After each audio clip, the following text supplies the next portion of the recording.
अब हम लोग प्रॉपर्टी नंबर 4 पे आ गए हैं। इस प्रॉपर्टी में हमें क्या कहा जा रहा है, if all element of any row और कॉलम, ठीक है जी, are zero then it determinant is zero. इस प्रॉपर्टी में हमें कहा जा रहा है कि आपको एक क्या दिया जाए, आपको एक मैट्रिक्स दिया जाए, सही है, और उस मैट्रिक्स के अंदर किसी भी रो का या कॉलम के तमाम एलिमेंट जीरो हो जाए तो उसका जो डिटर्मिनेंट होगा वो क्या आएगा, क्या आएगा, जीरो ही आएगा। ठीक है ना।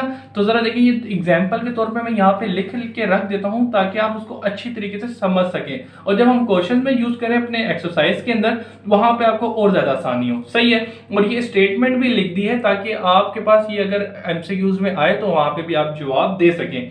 तो भाई प्रॉपर्टी नंबर हमें क्या कहती है कि if the element of any row, elements क्या होते हैं, ये भाई ये रो है ना, तो इसके अंदर ये जो नंबर लिखे इनको हम एलिमेंट्स कहते हैं। तो एलिमेंट ऑफ एनी रो या कॉलम, ये रोज हो गई, ये कॉलम हो गई, और जीरो, ये जीरो हो जाए तो देन इट्स डिटरमिनेंट जीरो, सही है। तो इसको जरा देखें मैं कैसे करूंगा। सबसे पहले रोज के लिए प्रेजेंट करता हूं, तो जरा देखें ये और ये 2 4 6 7 9 और -2 कर देता हूँ। इसी तरीके से इसको मैं अगर यहाँ पे देखूँ -1 2 4 और ये 0 0 0 6 3 4, सही है। तो अब जरा देखें, ये मैंने दो एग्जांपल लिए। अब इन दो एग्जांपल के अंदर आप देखें रो नंबर 1 है और ये कॉलम नंबर 2 है।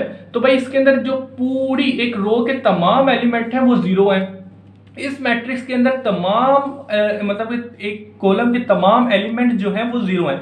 तो भाई इस प्रॉपर्टी के स्टेटमेंट के थ्रू क्या है कि भाई एक मैट्रिक्स के अंदर कोई भी रो के तमाम एलिमेंट जीरो हो या कोई भी कॉलम के तमाम एलिमेंट जीरो हो, उनका जो डिटर्मिनेंट होगा वो क्या होगा, जीरो होगा। सही है जी बेटा। अब आप इनके डिटरमिनेंट निकाल के देख लेगा, सोल्यूशन करके देख लेगा, जीरो ही आएंगे। तो यहाँ पे मेन मकसद मेरा सोल्यूशन करवाना नहीं है, प्रॉपर्टी बताना है। तो इन प्रॉपर्टी के लिहाज से ये चीजें सही हैं, सोल्यूशन हमारे लिए बेफजूल मायने हैं। तो प्रॉपर्टी समझना आपका काम है, और ये प्रॉपर्टी की जो स्टेटमेंट है इनको आप पढ़ लेंगे तो वाह वाह क्या बात है। ये तमाम प्रॉपर्टीज की जो स्टेटमेंट आपके लिए ईकेट पॉइंट ऑफ व्यू से और एमसीक्यूज पॉइंट ऑफ व्यू से बहुत इंपॉर्टेंट है, सही है स्टूडेंट। तो यहाँ पे आके प्रॉपर्टी नंबर 4 होती है कंप्लीट के if all element of any row और कॉलम आर जीरो, ठीक है ना, कि zero then it determinant zero, कि किसी भी मैट्रिक्स के रोज या कॉलम के जितने भी एलिमेंट हो वो पूरे जीरो जीरो। इसको सिंपल लफ्ज में कहूं कि एक रो तमाम जीरो हो जाए, उसके अंदर कॉलम हो तमाम जीरो हो जाए, तो उनके डिटरमिनेंट जीरो होंगे। तो ये स्टेटमेंट है इस प्रॉपर्टी नंबर 4 की। तो ये आपको समझ आ गई होगी। अब हम चलते हैं अपनी प्रॉपर्टी नंबर 5 पर। अब हम आगे हैं प्रॉपर्टी नंबर 5 पे। बेटा प्रॉपर्टी नंबर 5 को समझने से पहले एक छोटी सी चीज आपको बता दूं ताकि आपके दिमाग में ये चीज अच्छे तरीके से समझ सकें प्रॉपर्टी नंबर 5 को। स्टूडेंट मिसाल के तौर पे आपको मैं एक मैट्रिक्स दूं, सही है, और ये मैट्रिक्स दे देता हूं मैं 1 2 3, ये 6, ये 0, ये 2, ये 6, ये 4, ये -2 और ये 1, सही है। अब ये मैंने एक मैट्रिक्स दिया, सही है, ये मैट्रिक्स आपको पता है स्क्वायर मैट्रिक्स है, सही है। अब मैंने क्या कि इसको 2 मल्टीप्लाई किया, तो आपको पता है ये जो 2 होगा वो हर एक एलिमेंट से मल्टीप्लाई होगा, यानी कि 2 1 2, सही है ना। इसको मैं इधर करके दिखाता हूँ कि भाई 2 1 2 6, 2 3 6, 3 6 12, सही है जी। और 0 से 0 2 और ये 4, ये -4, ये 6 आ जाएगा 12 और 4 2 8। यानी कि ये जो मैट्रिक्स के अंदर क्या होता है कि एक स्केलर नंबर जब मल्टीप्लाई करते हैं एक एलिमेंट से मल्टीप्लाई होता है। लेकिन प्रॉपर्टी नंबर 5 में हमें क्या पता चल रहा है कि एक मैट्रिक्स, अब मिसाल के तौर पे हम क्या करेंगे, डिटर्मिनेंट पे आएंगे, सही है। अब डिटर्मिनेंट का क्या कॉन्सेप्ट होता है कि डिटर्मिनेंट में हम क्या करते हैं, मिसाल के तौर पे यहाँ पे 1 3 6 0 2 6 1 -2 और ये 4 है। अब ये जो 2 होगा क्या, ये हर एक एलिमेंट से मल्टीप्लाई होगा। अब इस कॉन्सेप्ट को हम प्रॉपर्टी नंबर 5 में समझने वाले, ठीक है। तो जरा देखना क्या होगा बेटा। प्रॉपर्टी नंबर 5 में हमें बताया गया है कि अगर हम एक डिटर्मिनेंट के साथ कोई स्केलर नंबर मल्टीप्लाई करेंगे, वो मल्टीप्लाई करेंगे तो उसको हमें डिवाइड भी करना होगा। समझ रहे हैं ये चीज कैसे समझना है, इसको जरा देखें। मिसाल के तौर पे मैं यहाँ पे आपको दे देता हूँ 2 3 4 5 6 7 और यहाँ पे मैं 1 2 3 बोल देता हूँ, ठीक है। ये मैंने एक मैट्रिक्स दिया था, उसका डिटरमिनेंट है। अब मुझे ना अपनी रिक्वायर्ड चीज बनाने के लिए ना, अब इस मैट्रिक्स के अंदर ना मिसाल के तौर पे ऊपर की जो रो है ना, मिसाल के तौर पे मुझे कुछ इस तरीके से बनानी है। 4 बनानी, चले -4 बनानी है, इसको मैं माइनस कर देता हूँ, ठीक है। अब समझ लीजिए ये एक आपको मैट्रिक्स दिया गया है। अब आपको जो रिक्वायर्ड ऊपर की रो चाहिए ना, वो बताऊँ क्या चाहिए आपको? चाहिए माइनस, और इसके अलावा ये भी कर देंगे माइनस का 6 एंड प्लस का 8, सही है। अब आपको ना ऊपर की जो रो है ना वो ये बनानी है। तो आपको कॉन्सेप्ट क्या होगा, अगर मैं इसको -2 मल्टीप्लाई कर दूंगा ना, मतलब चले -2 मल्टीप्लाई कर दूंगा, तो ये मेरा ऊपर वाली रो आ जाएगी, सही है। तो भाई प्रॉपर्टी नंबर 5 कहती है कि डिटरमिनेंट से कोई भी चीज मल्टीप्लाई करेंगे तो वो कोई एक रो पे मल्टीप्लाई होगी या एक कॉलम पे मल्टीप्लाई होगी। तो जो चीज मल्टीप्लाई करेंगे वो डिवाइड भी होगी। कैसे, अब जरा देखिएगा। अब मिसाल के तौर पे यहाँ पे मल्टीप्लाई करेंगे, मुझे पता है कि ऊपर वाली जो रो है मुझे ये बनानी है, तो मुझे पता है कि मैं -2 मल्टीप्लाई बाय रो 1, सही है। रो 1 से ये मल्टीप्लाई करूंगा तो फिर मेरे पास ये फॉर्म आ जाएगी। तो इसीलिए हम यहाँ पे जरा देखें क्या करेंगे। तो भाई आपने क्या किया, -2 मल्टीप्लाई किया रो 1 से, तो माइनस माइनस माइनस का 4, 3 माइनस का 6 और माइनस माइनस प्लस का 8 हो जाएगा, और नीचे 5 6 7 1 2 3 आ गया। प्रॉपर्टी नंबर 5 क्या कहती है कि भाई आपको पता है कि अपनी मिसाल के तौर पे मैंने आपको बताया था कि भाई मुझे ये रो बनानी है, ठीक है ना, क्योंकि कंडीशन जब आएंगी एक्सरसाइज में वहां पे आप समझेंगे बेहतर, लेकिन फिर यहाँ पे समझे, सिर्फ ये चीज समझाने के लिए बता रहा हूँ कि भाई यहाँ पे अगर मिसाल के तौर पर मुझे ये रो बनानी है, तो इस रो के लिए मुझे पता है कि -2 इस रो 1 से मल्टीप्लाई करूंगा तो मेरे पास ये आ जाएगा, तो ये मैंने लिख दिया। तो लेकिन प्रॉपर्टी नंबर ये कहती है, प्रॉपर्टी नंबर 5 ये कहती है कि भाई डिटरमिनेंट से जो भी चीज मल्टीप्लाई करोगे ना, तो उसको आपने डिवाइड भी करना है, समझ रहे हो। तो इसका आंसर क्या है कि -2 आपने रो 1 से मल्टीप्लाई कर तो दिया, लेकिन उसको डिवाइड भी करना है, समझ रहे हो ये चीज। तो अपनी मर्जी से ये नहीं करना कि मिसाल के तौर पे आपको -2 अंदर रिक्वायर्ड था, वो मल्टीप्लाई कर दिया और बाहर नहीं लिखा, तो एक गलती हो जाएगी। तो प्रॉपर्टी नंबर 5 क्या कहती है कि डिटरमिनेंट से कोई भी रो से, मिसाल के तौर पे भाई मुझे रो 3 से मल्टीप्लाई करता, तो रो 3 से मल्टीप्लाई करता, लेकिन जो चीज अंदर मल्टीप्लाई की उसका डिवाइड भी बाहर मल्टीप्लाई करता। इस चीज को आपने समझना है, यानी -2 मल्टीप्लाई किया अंदर, उसका 1 यानी कि डिवाइड की जो फॉर्म थी वो कर देनी है। मिसाल के तौर पर ये मैंने आपको कॉलम के लिहाज से बताया, इसी तरीके से अगर मैं रोज के हिसाब से बताया, अब इसी तरीके से मुझे अगर कॉलम की फॉर्म बनानी तो कॉलम पे भी यही होगा। मिसाल के तौर पर कॉलम से मैंने अगर मिसाल के तौर पे अगर मैं यहाँ पे चले एक और चीज बता देता हूँ। अब मैं यहाँ पे आपको एक मैट्रिक्स देता हूँ, मिसाल के तौर पे मैं दे देता हूँ 2 6 4 3 2, मतलब 2 और ये 6 और 1 3 -2, ठीक है। अब ये दिया मैंने कॉलम के लिहाज से ना, मुझे कॉलम ऐसी रिक्वायर्ड चाहिए कि मैंने उसे कॉलम मल्टीप्लाई किया, यहाँ पे मैं लिख देता हूँ 3 मल्टीप्लाई बाय कॉलम 1। कॉलम 1 मेरे मुझे पता है ये, अब इससे 3 मल्टीप्लाई कर रहा हूँ। तो भाई सबसे पहली बात तो आपको ये पता है कॉलम से मल्टीप्लाई किया तो 3 2 6, ये भी 6 और ये 3 3 9, और 6 2 1 4 6 -2। तो यहाँ पे आपको कॉन्सेप्ट सबसे पहले ये पता होगा कि डिटरमिनेंट में हम जो चीज मल्टीप्लाई करते हैं वो किसी एक रो या किसी एक कॉलम से पर्टिकुलर मल्टीप्लाई होती है, ठीक है। और जब वो मल्टीप्लाई होती है तो उसका डिवाइड भी बाहर मल्टीप्लाई होता है। जैसे कि 1.6 आपने कॉलम मतलब कि 3 जो था मल्टीप्लाई किया था कॉलम 1 से, सही है ना, इसकी कॉलम 1 ये रही, मल्टीप्लाई किया था कॉलम 1 से, तो जो चीज मल्टीप्लाई करेंगे वो डिवाइड भी आएगा। प्रॉपर्टी नंबर 5 ये कहती है, सिंपल। तो यहाँ पे आके प्रॉपर्टी नंबर 5 हमने डिटेल में पढ़ ली, क्या कि एक डिटरमिनेंट से हम कोई भी स्केलर नंबर मल्टीप्लाई करें तो उसका डिवाइड हमें मल्टीप्लाई करना होगा। जैसे यहाँ पे रो 1 से हमने -2 मल्टीप्लाई किया तो वो डिवाइड भी किया, इसी तरीके से जब हमने 3 कॉलम 1 से 3 मल्टीप्लाई किया तो वो डिवाइड भी किया। ये चीज आपको पता होनी चाहिए। और दूसरी चीज क्या थी कि भाई मैट्रिक्स के अंदर हम लोग क्या करते हैं कि कोई स्केलर नंबर मल्टीप्लाई होगा तमाम एलिमेंट से मल्टीप्लाई होता है, लेकिन स्केलर में ऐसा नहीं होता, सही है ना स्टूडेंट। तो यहाँ पे आके प्रॉपर्टी नंबर 5 होती है कंप्लीट। अब हम चलते हैं अपनी नेक्स्ट प्रॉपर्टी की तरफ। तो भाई प्रॉपर्टी नंबर 6 हमें क्या कहती है स्टूडेंट, इसकी जो स्टेटमेंट है वो बहुत ही ज्यादा लंबी है जो कि आपको एमसीक्यूज में नहीं आ सकती, लेकिन इस प्रॉपर्टी का मतलब क्या है वो समझना आपके लिए जरूरी है। तो इसीलिए आपको वो चीज समझा रहा हूं, उनकी स्टेटमेंट नहीं लिख रहा। तो अब जरा देखें प्रॉपर्टी नंबर 6 में हमें क्या कहा जा रहा है और इसके अंदर हमें क्या मतलब होता है, क्योंकि यही चीज हमें आगे अपने क्वेश्चन में यूज करनी है। तो डायरेक्ट आपको वही चीजें समझा रहा हूं ताकि आप अच्छे तरीके से अपने क्वेश्चन के सोल्यूशन समझ सकें और अपने कॉन्सेप्ट क्लियर कर सकें। तो क्या है जरा देखें, प्रॉपर्टी नंबर 6 में हमें क्या कहा जाता है कि भाई आपको एक मैट्रिक्स दिया जाए, उसका डिटरमिनेंट निकाला, आपको डिटरमिनेंट की फॉर्म में लिख दिया, ठीक है।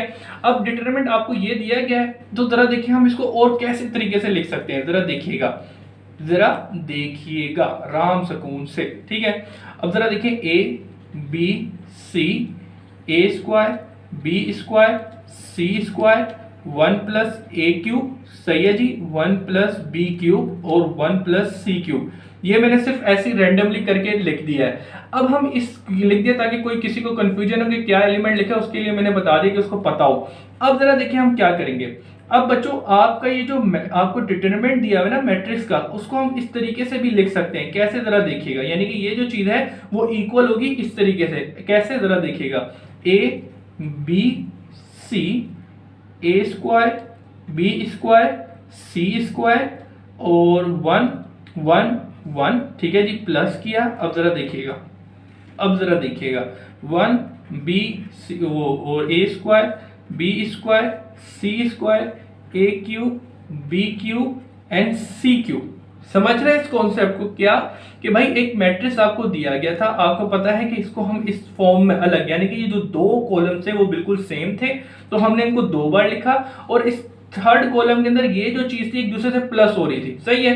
तो इस चीज को हम इस तरीके से लिख सकते हैं, ठीक है। ये डिटरमिनेंट की एक प्रॉपर्टी है, समझ रहे हैं। ये चीजें जब आपको क्वेश्चन में समझ आएंगी तो वहां पे और अच्छे तरीके से होंगी। सिर्फ इनको आप एब्जॉर्ब करें, रट्टा भी ना मारें, बस समझने की कोशिश करें, अच्छा इस तरह भी होता है।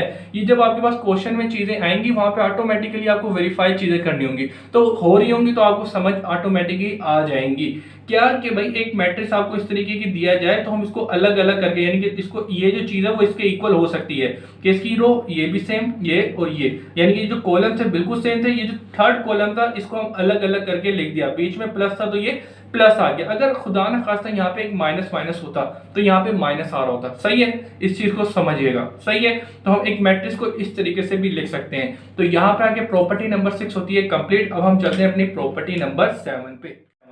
प्रॉपर्टी नंबर 7 कोई इतनी मुश्किल चीज नहीं है, जो चीज हमने अभी पहले पढ़ी थी वो चीज ऑटोमेटिकली क्लिक हो रही है। इधर क्या हो रही है जरा देखिएगा बेटा। मिसाल के तौर पे मैंने आपको एक मैट्रिक्स दिया, ठीक है, चलिए इसको मैट्रिक्स कह देते हैं, ठीक है।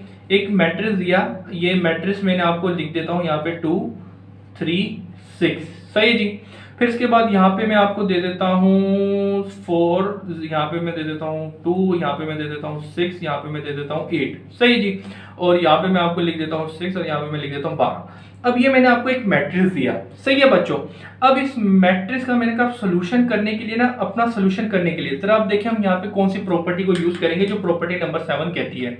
जरा देखिएगा कि भाई अगर मैं इसको डिटरमिनेंट में सबसे पहले चेंज करूंगा कि तमाम प्रॉपर्टीज कहां पे लगती हैं, डिटरमिनेंट में लगती हैं। तो ये स्क्वायर ब्रैकेट जो है सबसे पहले ये पैरेलल लाइन के अंदर चेंज हो जाएगा। 2 3 6 2 6 8 और उसके अलावा क्या लिखा है 4 6 12, सही है। अब ये एक मैट्रिक्स लिखा हुआ है, इस मैट्रिक्स के सोल्यूशन के लिए मैं अपना एक कॉमन सेंस यूज करूंगा। जरा देखिएगा क्या, सबसे पहले जरा देखिएगा 2 3 6 है, मैं ऐसा करता हूं कि 2 मल्टीप्लाई बाय रो 1, सही है जी। क्या किया कि 2 मल्टीप्लाई बाय रो 1, रो 1 आपको पता है ये है।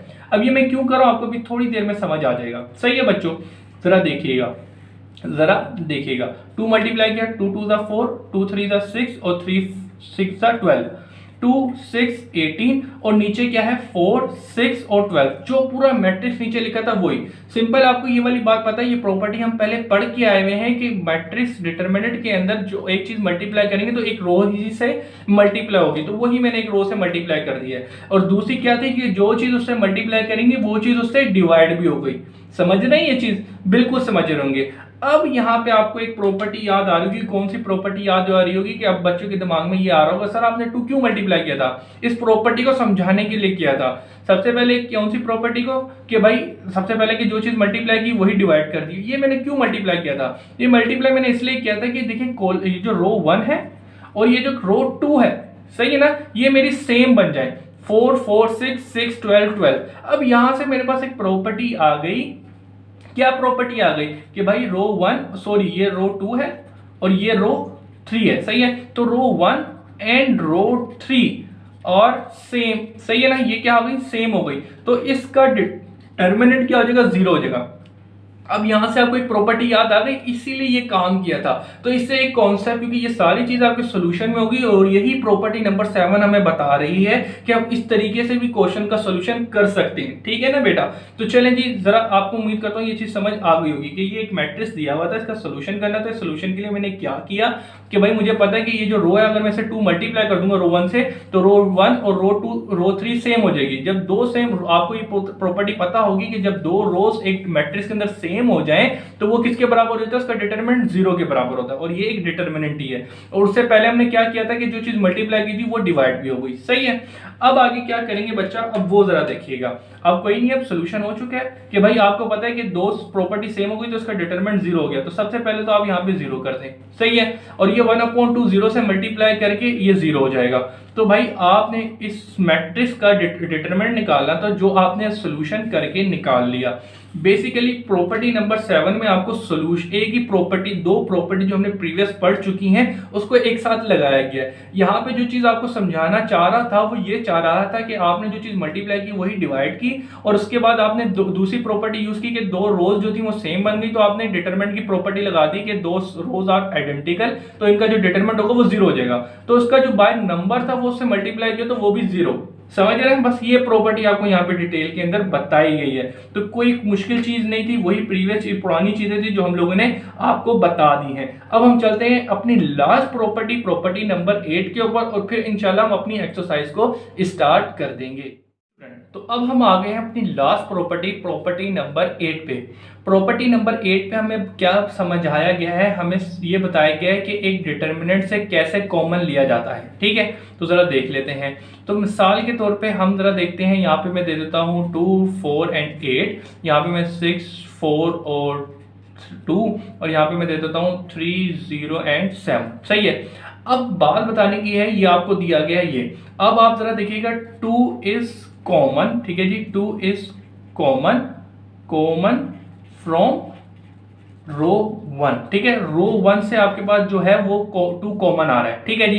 तो चलिए जी वो 2 कॉमन निकालते हैं। तो जैसे ही 2 कॉमन निकालेंगे तो आपको यहाँ पे 2 निकला तो 1 बच गया, 2 बाहर निकला तो यहाँ पे 2 बच जाएगा, और 8 यहाँ से निकला तो 4 रह जाएगा। 6, 4, 2, 3, 0, 7। नीचे की जो चीजें थी वो ऐसे की ऐसी रहेंगी। तो यहां से हमें कॉमन निकालने का क्या कॉन्सेप्ट निकला कि डिटरमिनेंट के अंदर हम कॉमन किसी भी एक रो से या किसी भी एक कॉलम से स्पेसिफिक निकाल सकते हैं। तो वो एक वाजी होगी, जैसे कि यहाँ पे ये निकला था। इसी तरीके से देखेंगे कि भाई अगेन यहाँ पे एक रो नंबर 2 के अंदर अगेन जो हमारा 2 है, रो नंबर 2 के अंदर अगेन 2 जो है कॉमन आ रहा है। तो मैं यहाँ पे लिख दूंगा कि 2 इज कॉमन। ठीक है जी। या हम ये भी लिख सकते हैं कि टेक कॉमन। ठीक है जी, टेक 2 कॉमन फ्रॉम रो 2।